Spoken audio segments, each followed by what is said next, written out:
ዚያድ ባሬ የተባለ ሶማሊያዊ ፕሬዝዳንት ታላቋ ሶማሊያ የሚል ፕሮጀክት ነድፎ ከኢትዮጵያም ከኬንያም ከጅቡቲም ግዛት ቆርሼ ካልወሰድሁ አለ። ይህንንም ፓን ሶማሊዝም ሲል ጠራው።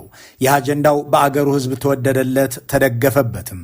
በ1970 ዓ.ም መስከረም ወር ላይ ታንኮቹን እየነዳ አውሮፕላኖችን እያምዘገዘገ ሰራዊቱን እያግተለተለ ወደ ኢትዮጵያ ሉዓላዊ ግዛት ገባ። አሁን ሶማሌ ክልል የሚባለውን የኢትዮጵያ ክፍልም በጠቅላላ ተቆጣጠረው። ኢትዮጵያ ተገዳ ራሷን ወደ መከላከል ገባች። የኢትዮጵያ ገበሬ ቋንቋው ቢለያይም የአገር ፍቅር አጋምዶት በአንድ አገር ልጅነት ተግባብቶ ዘመተ። ደርግ ስመጥር ጄኔራሎችን አድሃሪ ብሎ አስሮ ከገደላቸው በኋላ ወረራውን የፈጸመው የሶማሊያ ጦር ኢትዮጵያ አንድም ጄኔራል እንዳልነበራት ያውቃል። በእርግጥም ሶማሊያ ኢትዮጵያን ወራ እስከምትሸነፍ ድረስ የኢትዮጵያ ጦር አንድም ጄኔራል አልነበረውም። የገበሬ ሚሊሻን የሚመሩ ኮሎኔሎች አገራቸውን ለመከላከል ትከሻቸው ላይ የሚደረደረው የኮከብ ብዛት ሳይሆን ልባቸው ላይ የተሞላው የአገር ፍቅር በቂያቸው ነበር።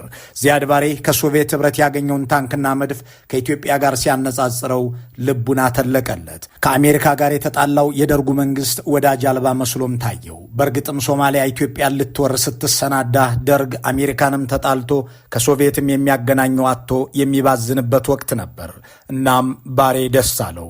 ኢትዮጵያን ማሸነፍ ግመልን የማለብ ያህል ቀላል ሥራ ነው ብሎ አመነ።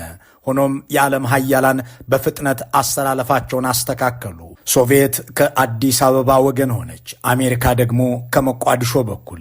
ስጋ ሜዳ ተብሎ በሚጠራውና የዚያ ትውልድ አዝማቾች ታጠቅ ጦር ሰፈር ባሉት ስፍራ የተሰባሰቡ የኢትዮጵያ ልጆች የዚያድ ባሬን ወረራ ለመመከት ወደ ምስራቅ ሄዱ። አዋሽንም ተሻገሩ። ድሬዳዋን ተከላክለው ጅጅጋን ነጻ ወጡ። ቀብሪ ዳህርን ነጠቁ። ደጋሃቡርን አስለቀቁ። ወደ ኦጋዴንም ወረዱ። አገራቸውን ነጻ ወጡ። ሶማሊያ ተንኮታክቶ ተሸነፈ። ኢትዮጵያውያን አሸነፉ። ከዚህ በኋላ ሁለቱ አምባገነኖች ታሪካቸው የሚቀዳው ከተሸናፊነታቸውና ከአሸናፊነታቸው ነው። አሸናፊው መንግስቱ ኃይለማርያም ምንም እንኳን አገራቸው ላይ የተከፈተውን ወረራ በድል ከተወጡ በኋላ እሳቸው ላይ የተከፈተውን ዘመቻ ለማክሸፍ ተጠቀሙበት።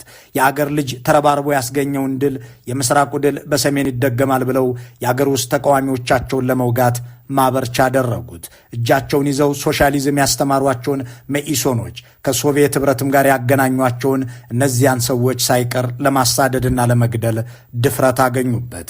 ስልጣንን ያለ ተቀናቃኝና ያለ ስጋት ለመጠቅለል የሚያስችላቸውን ፈርቀደዱበት።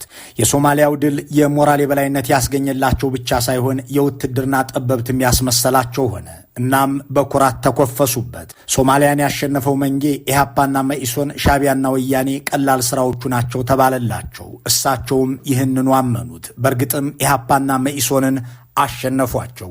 ብርሃነ መስቀል ረዳና ኃይሌ ፊዳን በአንድ መቃብር እስከ መቅበርም ደረሱ። የመሃል አገሩን ፖለቲካም ከነዚሁ ኃይሎች አጽንተው የደርግ